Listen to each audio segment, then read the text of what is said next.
10 horas 21 minutos en todo el país. Agradecemos enormemente el tiempo que nos da el juez federal Hernán Viri para venir acá a hablar con nosotros. ¿Qué haces, Hernán? ¿Cómo andás? ¿Cómo te va, Sebastián? Bueno, un gusto, como siempre, visitarlos. Bueno, la nota, para quien no sabe, estaba pautada antes de que pase lo que pasó el fin de semana con Lindor Alvarado, Sí.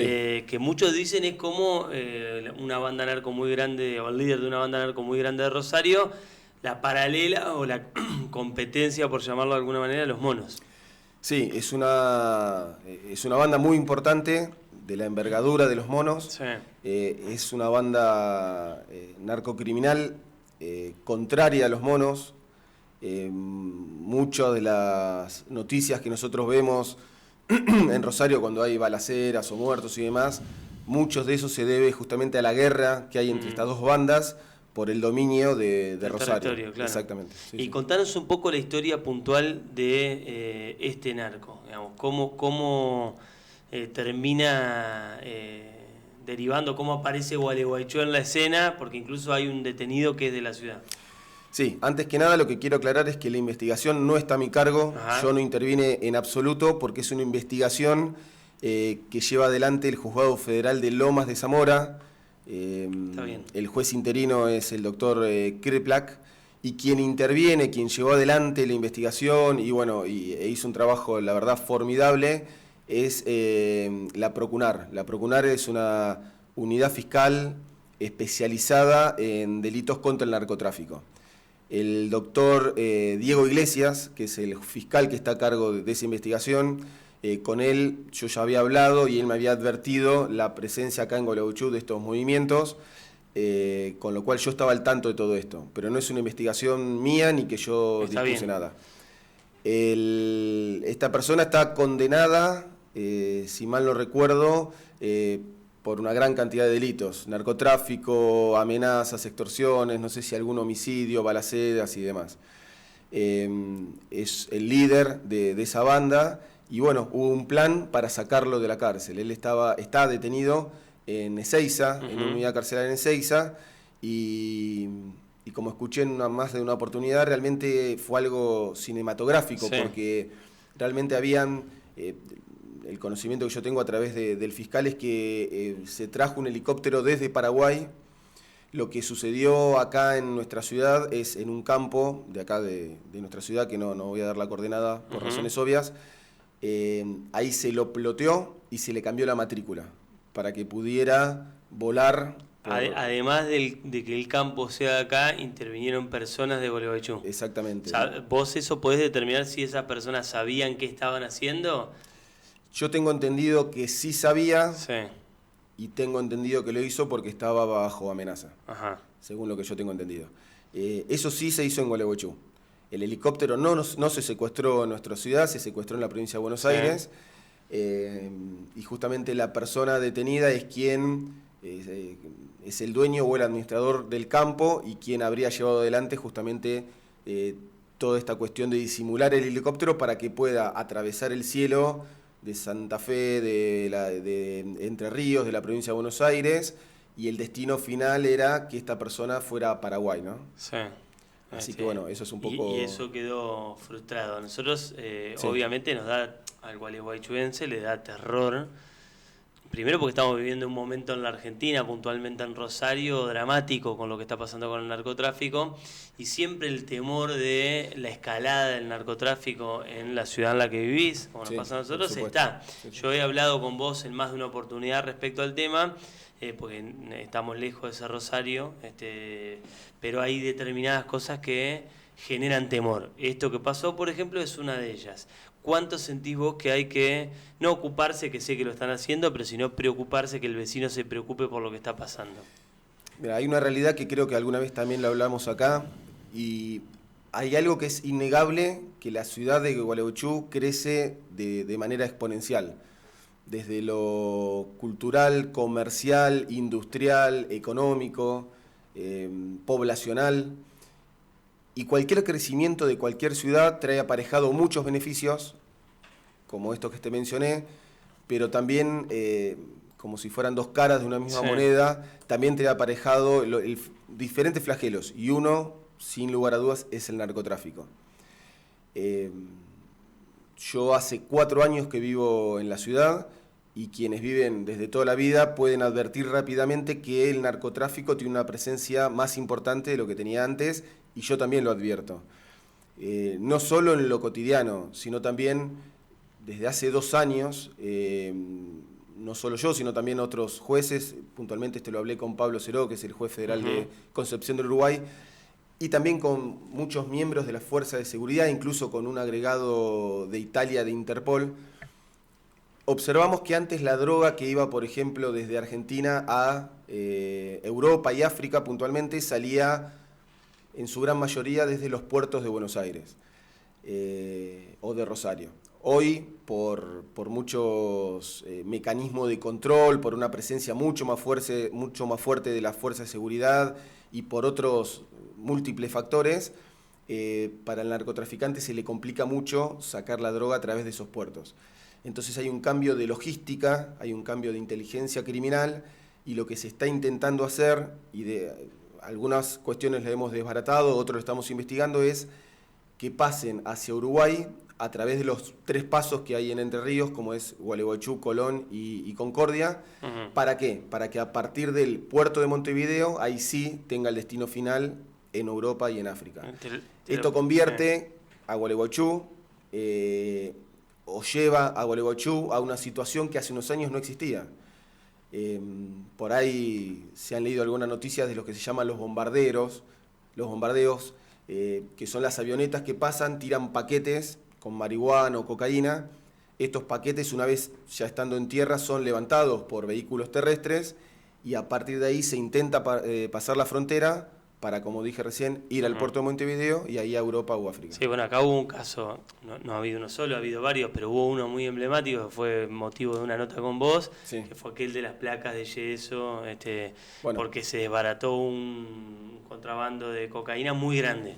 Ese fue, me comentaban en Interpol, que en nuestra provincia fue el más grande, fueron 215 kilos de cocaína pura, que se intentó pasar justamente por el paso fronterizo. Ahora, así como te pasó eso con un camión con 215 kilos, ¿te pasa más a menudo con cargamentos más chicos?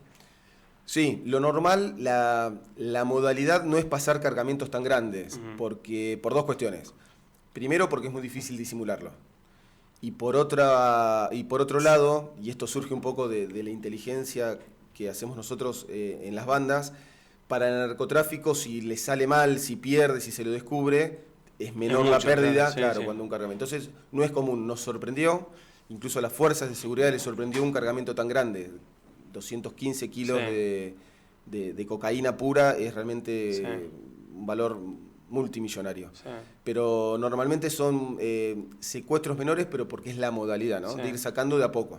Ustedes laburan conjuntamente con Aduana. En su momento, digamos, respecto a ese tema, hablamos con vos y con Gustavo Falcón, que es el titular de Aduana de acá, y Guillermo Michel, que estuvo hace un tiempo con nosotros, nos decía, le falta inversión a la aduana, le falta inversión en escáner, le falta inversión, no se invierte desde 2015, decía él.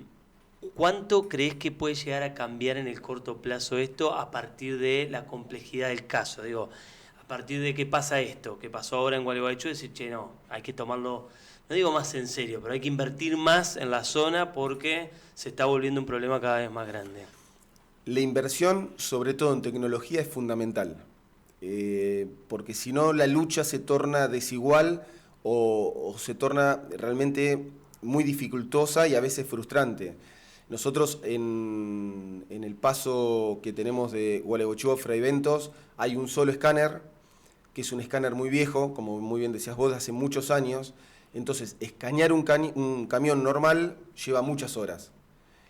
El tráfico de camiones en el paso fronterizo creo que es entre 300 y 400 camiones por día. Y eso se vuelve una cuestión aleatoria, digamos, aleatoria, de instinto del... Absolutamente. Materialmente es imposible. Sí. Si el escaneo de un camión dura o tarda 3-4 horas, más de 7-8 camiones no se pueden escanear. Entonces, eso depende mucho del control de la documentación, de por ahí la percepción del agente aduanero que está controlando, del agente de gendarmería que observa quizás alguna cuestión rara, entonces pone el ojo y la atención en determinado vehículo. Sí. pero por eso digo, la inversión en tecnología es fundamental. Sí, que eso está, y para que el que está escuchando tampoco se alarme, la realidad es que pasa en todos los aeropuertos y puertos del mundo. También hay una cuestión muy instintiva de los funcionarios de seguridad que es importantísimo. Digo, más allá de las máquinas que vos tengas, necesitas el olfato de quien... Te doy un ejemplo concreto y que reafirma eso. Los camiones tienen un MIT, que es una documentación, y dice de dónde viene y a dónde va. Entonces es importante, si hay un camión que viene desde Montevideo y va hacia la ciudad de Buenos Aires y salió de Montevideo el 10 de abril a las 10 de la mañana y recién está cruzando la aduana el 12 de abril, el que hace el control se tiene que dar cuenta que no vino directo, sino que pasó por algún lugar. Entonces, a 2 días en Uruguay no puedes estar. Exactamente, desde el puerto de Montevideo hasta... Son 400 kilómetros, 350 kilómetros. Exactamente, o si tardó 10 horas, 15 horas. Entonces, a partir de estas cuestiones es donde, además de la tecnología, es muy importante la percepción y un poco, bueno, la viveza de quien controla, ¿no? La convocatoria que se hizo a través de aduana el otro día, en el que estuvieron los jueces federales, ¿qué es lo que busca? Esa fue una convocatoria, fue una iniciativa de Guillermo Michel que la verdad todos los que estuvimos ahí nos alegró, porque no solo estuvimos los jueces federales de la costa del Uruguay y de la hidrovía, sino que también estuvo el doctor Pedro Rebollo, que es el fiscal federal, y además estuvo Diego Iglesias, que es el jefe, el fiscal a cargo de la Procunar, también estuvo el fiscal a cargo de la Procelac, que es una unidad fiscal especializada en lavado, que es la otra pata del narcotráfico y uno no lo tiene que dejar de lado. Estuvo el doctor Juan Olima, que es el coordinador general de la Procuración General de la Nación, y otras autoridades. Creo que hoy o mañana, estos días, también hay una reunión con los legisladores, y la idea fundamental, y eso sí es para celebrar, es nosotros sabemos que nos falta personal y que nos falta tecnología. Entonces lo que tenemos que agudizar y profundizar es en el intercambio de información, en el intercambio también de experiencias para por ahí adquirir o tener nuevos métodos investigativos y sobre todo en la articulación de la información, porque sobre todo por ahí con Pablo Ceró, que tenemos jurisdicciones lindantes, tenemos causas que son muy parecidas en cuanto al bombardeo de material estupefaciente, y esto puede obedecer o a bandas que operan igual o quizás a la misma banda narcocriminal. Entonces es que importante... trabaja en todo el corredor, digamos. Tal cual. Y eso es muy factible. Entonces es importante esta articulación y este tráfico de información para poder agudizar las investigaciones. Sí, y contabas algo que me parece central, que es la convocatoria de legisladores de todas las fuerzas, porque es un tema, muchas veces uno le reclama a la clase política que haya, valga la redundancia, políticas de Estado, que haya puntos en los que todos estén de acuerdo más allá del color político. Me imagino que para vos como juez federal te interesa que no importa si es peronista, de Juntos por el Cambio, libertario o socialista, que la postura sea unánime, porque es algo que tampoco es cortoplacista, no se resuelve en 1 o 2 años. Totalmente, y es sumamente importante que todos los agentes que tengamos algún grado de intervención y responsabilidad nos sentemos en la misma mesa. Y los legisladores, sin lugar a duda, tienen un lugar importantísimo. Tanto los jueces como los fiscales y los investigadores tenemos un marco circunscripto por la ley. Entonces, si la ley nos da herramientas más eficaces, más veloces y procedimientos más ágiles, las investigaciones van a ser mucho más rápido. Entonces, es importante desde ese lado la presencia del legislador para que escuche la experiencia nuestra y para que, bueno, de alguna manera nos puedan dotar de herramientas mucho más eficientes. El otro día un diputado, creo que santafesino, hablaba de una medida de aduana para controlar, para escanear los barcos que venían al puerto de Rosario, y que eso lo que había generado en las bandas narcos es que al sentir o al percibir que hay un mayor control en el ingreso, directamente vayan hacia el puerto de Montevideo. Lo primero que te quiero preguntar es si el puerto de Montevideo evidentemente es un puerto más accesible, por llamarlo de alguna manera, y si eso a vos te trae la preocupación de decir, bueno, pero para ingresar a Argentina, si no entran por Rosario, ingresan, el primer paso fronterizo de la Argentina hasta acá. ¿Te preocupa? Sí, me preocupa. Tengo entendido por lo que me han transmitido de Interpol, que por ahí en Montevideo hay un poco menos de control que el que tenemos acá. Y no solo me preocupa, sino que me ocupa. Yo con Gustavo Falcón, que es el que está a cargo de la aduana en Gualeguaychú, estamos en permanente contacto, sí, porque justamente es importante esto, ¿no? La fluidez en la comunicación y estar alerta, porque lo que vos decís tiene correlato con lo que yo explicaba al principio de la charla, y es lo que se viene. Sea para exportar o para importar, lamentablemente Gualeguaychú está en un lugar estratégico geográficamente. Sí. No solo porque desde el puerto de Montevideo es el lugar más cercano, sino que también el ingreso a Buenos Aires y a Cava es el lugar más cercano. Si a eso le sumamos que por vía terrestre, lo que viene de Paraguay, Bolivia y Brasil, también es a través de la ruta 14, Sur, claro. Entonces es como una combinación nefasta desde el punto de vista que ahí volvemos a lo mismo que planteaste en el origen de la charla, que es todo lo que vos tenés de ventaja para algunas cosas, claro, esta ubicación geográfica excepcional que tiene la ciudad, en materia turística, económica, industrial, la tiene para lo malo. Exactamente. Y eso es lo que uno tiene que entender. Por ahí no sé si es conocido, pero la aduana con Gendarmería, y eso también ha salido de mesas de trabajo, está haciendo controles en la ruta 14. La Gendarmería cuenta con un escáner móvil nuevo, y volvemos a lo que vos planteas muy inteligentemente, ¿no? Es importante la inversión en tecnología, porque si no, no sé, estamos con arco y flecha luchando contra un tanque. Sí, que lo increíble es que uno es el Estado, ¿no? Claro. Sí, pero lamentablemente tiene más recursos, a veces, más recursos económicos quizás o de logística, a veces las bandas narcoscriminales. Y desde el Estado, bueno, el Estado argentino, no solo en materia de seguridad, digo, tiene muchas falencias en muchos otros aspectos, y bueno, uno hace lo que puede con lo que tiene, y por eso digo, estas mesas de trabajo sirven para maximizar lo más que se pueda los recursos que tenemos. Cuando se busca desdramatizar el tema, se habla de ciudades de paso. Bueno, el problema no lo tenemos nosotros, sí, digamos, por esto que hablábamos geográficamente, que eso ya es un problemón, digamos, no es que ser ciudad de paso no tiene ningún costo, pero vos lo que decís es que además de ciudad de paso han empezado a aparecer otras cosas. Incluso en su momento nosotros, cuando charlamos, hablábamos de, no sé si las primeras cocinas o, digamos, las primeras señales de que la zona empieza a ser otra cosa, ya no solo de paso. Sí, hay señales que van alertando en ese sentido, pero también, para ser un poco más alentador y no ver todo el panorama negro, fíjate que no hay secuestros de droga sintética, no hay secuestros de LSD, solamente hay marihuana, que es la gran mayoría, y cocaína. Yo en el año 2021 hice una quema de 1000 kilos de droga, del secuestro desde que se empezó el juzgado hasta el 2021, 780 kilos de marihuana y 220 kilos de cocaína. Ahora tengo para quemar casi 2000 kilos de marihuana.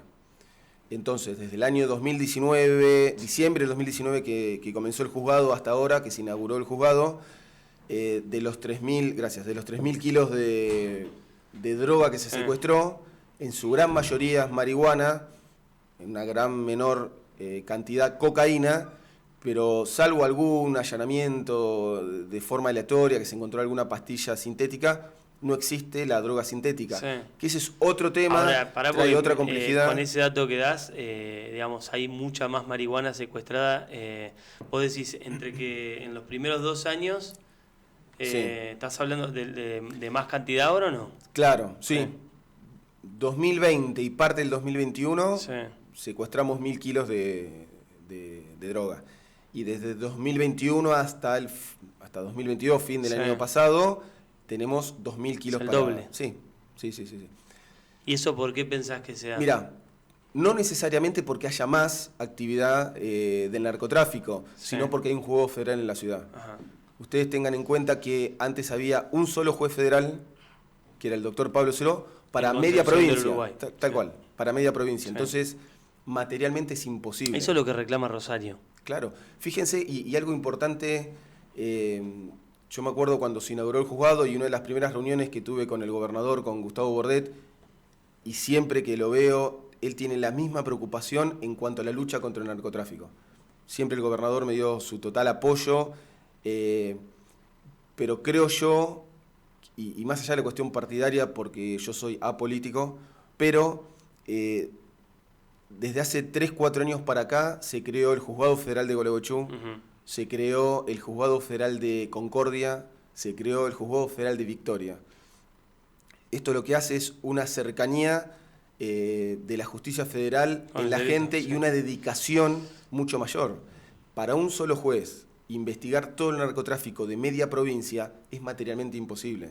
Entonces, yo no sé, quizás hay más actividad criminal en cuanto a la droga, pero no sé si se debe a eso, sino a que hay una mayor presencia y una mayor investigación.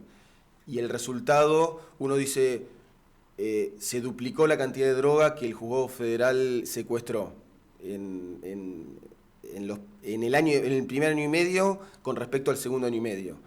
Y uno se puede preocupar, pero quizás si se hace una mirada más profunda y un poco más elevada, dice, bueno, pero me puedo alegrar, porque esa droga seguía circulando. Sí. Entonces hoy en día se sacó de la calle. Ahora, entendés que como señal es importantísimo, esto que hablábamos recién, bueno, se escanean los barcos que ingresan al puerto de Rosario, vamos a Montevideo, es una señal que da el Estado argentino hacia el narcotráfico de, bueno, acá hay mayor cantidad de controles. Sí.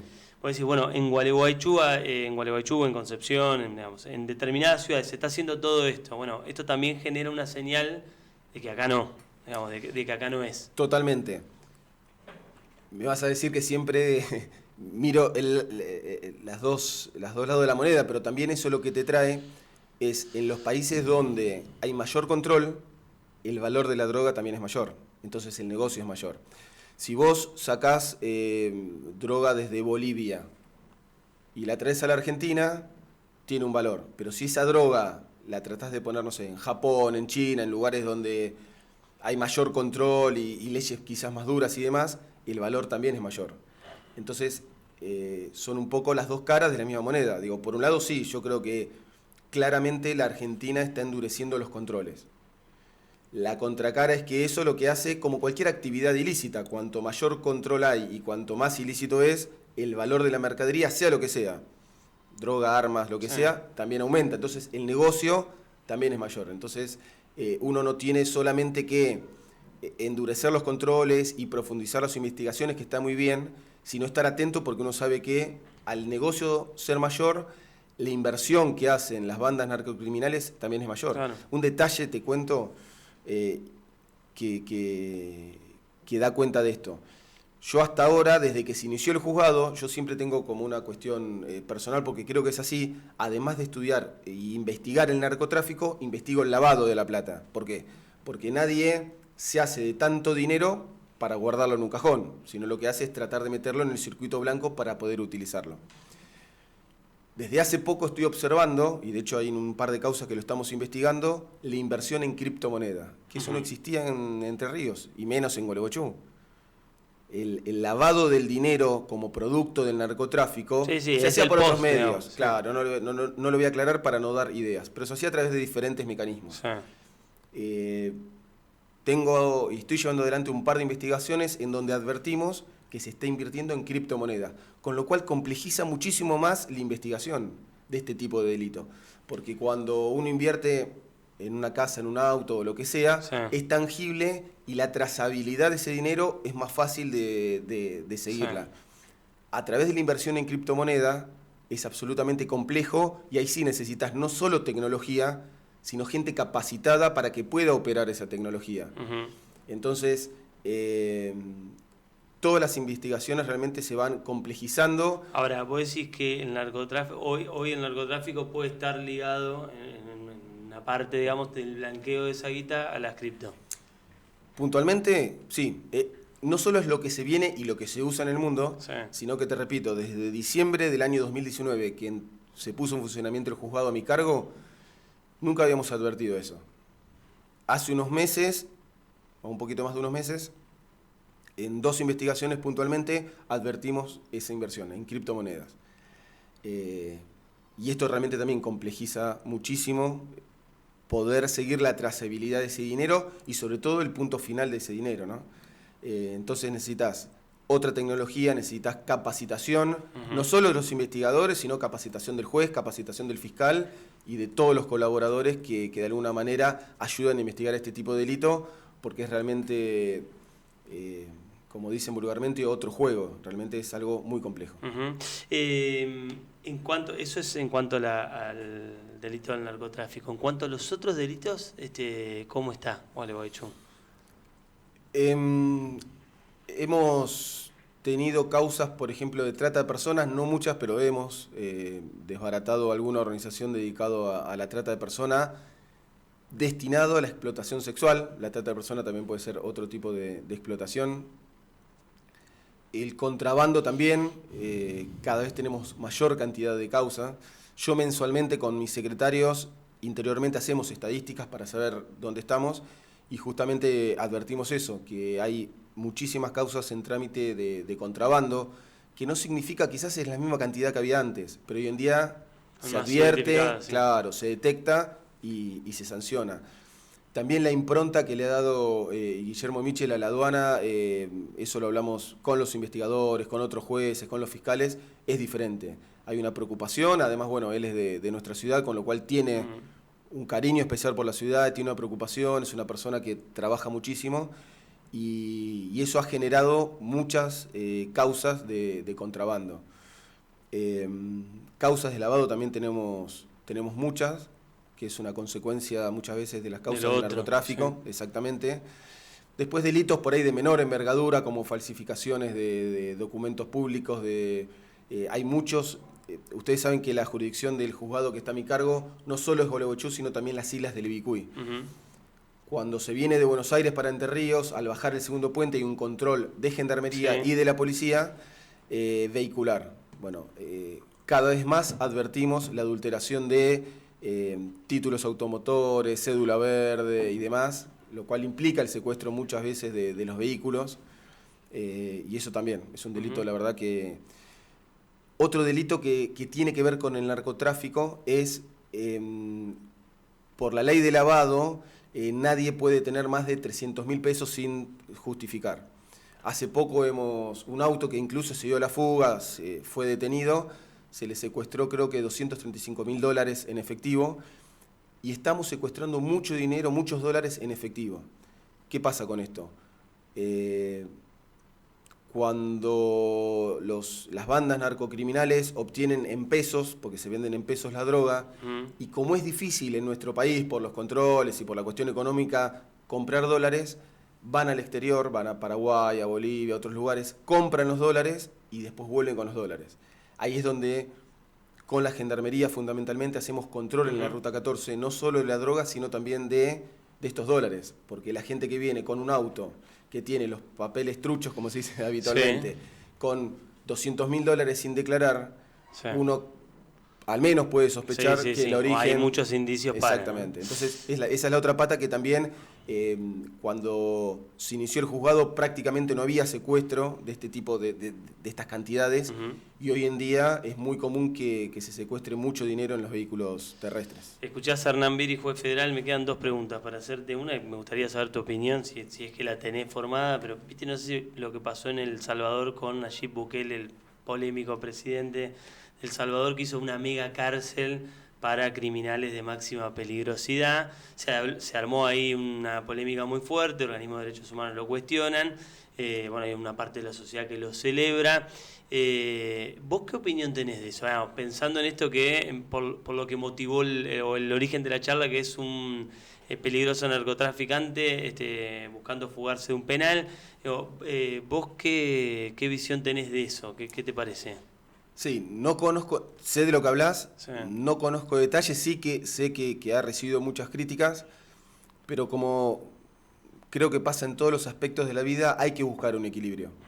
El extremo, en un Estado de Derecho hay que garantizar todos los derechos del criminal, del detenido, pero también del ciudadano, ¿no? Y acá tenemos siempre esa tensión, Sí. y particularmente en nuestro país, que es muy pendular, lamentablemente, es muy pendular, a veces hacemos mucho hincapié en los derechos quizás del detenido que lo tienen, y otras veces se hace mucho hincapié en los derechos de la víctima. Yo creo que lo ideal es buscar un equilibrio en donde, sin afectar las garantías constitucionales, sin afectar los derechos humanos, haya o existan unidades carcelarias con seguridad, haya una autoridad fuerte, que no es autoritarismo, el autoritarismo hay que erradicarlo absolutamente, pero sí una autoridad fuerte, y yo creo que con una autoridad, con orden, con reglas claras, con respeto, es a partir de ahí en donde un país puede progresar y puede desarrollarse. Uno puede ver a Francia, puede ver a Suiza, puede ver a Bélgica, a Dinamarca, son países en donde tienen un sentido y un respeto a los derechos humanos profundos, pero también un respeto a la autoridad profunda. Recién a partir de ahí es donde un país creo que puede progresar y desarrollarse. Ahora sí te hago la última. Te voy a hacer la misma pregunta que le hice a la presidenta de la Corporación del Desarrollo. Es un año de elecciones y me imagino que los candidatos y candidatas a ser intendente de Gualeguaychú, quienes tienen la aspiración de serlo, deberían ya naturalmente estar preocupados por la posibilidad de ser gobierno en algunos meses nomás. ¿Se comunican con vos? Vos tenés a tu cargo las investigaciones más complejas y los delitos más complejos que tiene la ciudad. ¿Hay un llamado, hay un interés del arco político en general de decirte, che, puedo reunirme con vos, me interesa saber qué visión tenés de estos temas? ¿Se da eso o no? No, de futuros candidatos, ninguno. De actuales intendentes, los dos intendentes que me han pedido reuniones para preguntarme por el tema es el intendente de Gualeguaychú, Martín Piallo, y el intendente de Pueblo Belgrano, Mauricio Davico. Los dos intendentes me han transmitido su preocupación por el narcotráfico, ha intentado interiorizarse sin invadir la esfera privada de cada investigación, que yo no tengo por qué hablarlo, pero sí, tanto Piallo como Davico me han expresado su preocupación por el tema. El resto, por lo menos hasta ahora, ninguno, ni precandidato, ni nadie que tenga aspiraciones políticas me ha ni siquiera consultado por el tema. Te prometí la última y te voy a incumplir, pero porque me apuntan acá y es verdad, el tema de los comercios extranjeros, porque hubo como dos etapas de grandes allanamientos. Hay delitos que van mucho más allá incluso de la adulteración de marca, de la evasión. Después ya había gente con documentos retenidos en condiciones realmente deplorables. En la última ronda de allanamientos apareció para mí un tema muy importante, que es el del valor de los alquileres, pues eso también afecta al mercado inmobiliario local. ¿Qué hay de todo eso? ¿O qué es lo que podés contar de todo eso? No, agradezco justamente esa pregunta para aclarar cosas que uno por ahí a veces ve y igual la gente no tiene por qué saber todo. Yo no tengo identificado todavía, a mí cuando alguien me presenta una denuncia, sea la primera causa o la segunda, que fueron los otros allanamientos, no me dicen, estos son domicilios de, no sé, paraguayos, bolivianos, argentinos o brasileros. A mí la denuncia es, en tales domicilios se llevan adelante determinadas actividades ilegales. Yo dispongo que las fuerzas, previo a allanar, que las fuerzas de seguridad corroboren eso. Porque yo ante una denuncia no es que dispongo un allanamiento, sino que mínimamente tengo que corroborar que lo que me digan es cierto. ¿Y cómo se hace eso, si se puede contar? Sí, se hacen tareas de investigación. Yo le encargo a las fuerzas que determinen eso. Las fuerzas supongo que se harán pasar por clientes, irán a comprar. Como consecuencia de eso, advierten que hay una infracción a la ley de marcas, que hay evasión tributaria y otro tipo de delitos. Cuando yo cuento con esa información, dispongo el allanamiento. Yo hasta ese momento no sé quién es el dueño del local, no sé a quién responde, no sé quién es el encargado del local. Entonces no es que hay una persecución a los comercios de determinada nacionalidad. Eso lo sé después, cuando hago un análisis de la documentación, cuando... Vos lo que decís es, a vos te llegan las denuncias, porque, a ver, esa reflexión se da a partir de que la gran mayoría de los comercios eran de origen extranjero. Por lo que decía, a vos te llega una denuncia, vos mandás a hacer los allanamientos. Claro, recién después yo advierto y sé de quiénes son los locales, con lo cual de parte del juzgado... Sí, no hay ningún tipo de... En absoluto, y particularmente quien me conoce sabe que yo no tengo absolutamente ninguna encono con absolutamente nadie. Sí. A mí me da lo mismo Sí. Quien sea. Fíjense que hace un año y pico incluso hasta detuve un policía, estuvo preso, se lo condenó, con lo cual a mí no me importa quién está del otro lado. Yo me preparé toda la vida para ser juez, soy absolutamente honesto intelectual y moralmente. Me puedo equivocar como cualquiera, Sí. pero no hay una persecución. Y con respecto a la otra tanda, que fueron 71 allanamientos, hubo argentinos, paraguayos, tanto en nuestra provincia como en la provincia de Buenos Aires, sí, como en la capital. Se secuestró en una imprenta 8 máquinas para con hacer las cuales se etiquetas. hacían las etiquetas, con lo cual, y esto que bien decías vos, que es novedoso, hemos encontrado estos contratos que difieren de la realidad, lo que dicen los contratos, sin ir en mayor detalle porque es materia de investigación, pero por ahí encontramos contratos en donde locales que eran realmente importantes pagaban de alquiler, según el contrato, 20.000 pesos, que es algo que uno no tiene que ser un especialista, sí, claro, para darse cuenta que no. Entonces, esa es una línea investigativa que sí la vamos a investigar aparte y tiene que ver no solo con el propietario, el locador, el locatario, sino también con todas aquellas personas que intervinieron en la operación. Porque además de evadir impuestos, porque todos sabemos que los contratos hay que registrarlos y se tributa en virtud del monto que se alquila, pero más allá de eso hay una distorsión al comercio en general y particularmente a la cuestión inmobiliaria. Entonces son afectaciones al orden económico, que son delitos particulares que prevé el Código Penal, y eso merece una línea investigativa diferente y es lo que estamos haciendo ahora en el juzgado. 4 años dijiste que hace que estás acá. Diciembre del 2019 se inaugura el Juzgado Federal de Gualeguaychú y yo desde principio del año 2019 ya vivía acá porque estaba a cargo del Juzgado Federal 2 de Concepción del Uruguay, que en ese momento estaba vacante. ¿Y tu carrera está acá o podés ir hacia otro lugar? Mirá, cuando yo asumí acá tenía alguna expectativa de seguir creciendo en lo que es la carrera judicial, pero realmente amo Gualeguaychú y sobre todo mi mujer y mis hijas aman Gualeguaychú. Se te va a complicar irte. No, ya me han dicho mis hijas, papá, sí, si te vas nosotros nos quedamos, y fíjate, y te cuento por ahí una intimidad y con esto termino, pero para que vean realmente lo que uno quiere la ciudad. Cuando alguna vez vamos a Buenos Aires a visitar a alguna familia y demás, mis hijas se quedan acá, no quieren ir a Buenos Aires, aman estar en Gualeguaychú, nosotros amamos Gualeguaychú, y la verdad que Gualeguaychú es una ciudad increíble, la gente es increíble, y con mi mujer muchas veces hablamos, nos sentimos realmente de toda la vida acá, y hoy en día digo, no, yo quiero quedarme acá, desde mi lugar, quiero hacer todo lo posible para que Gualeguaychú sea segura, para que sea un poquito mejor, y realmente es lo que siento, lo que quiero, y es por lo que trabajo todos los días. Hernán, gracias por venir. No, por favor, Sebastián, muchas gracias a vos. Hernán Biri, juez federal aquí en Gualeguaychú, pasó por la mañana del día de 011 en punto de la mañana, no te vayas.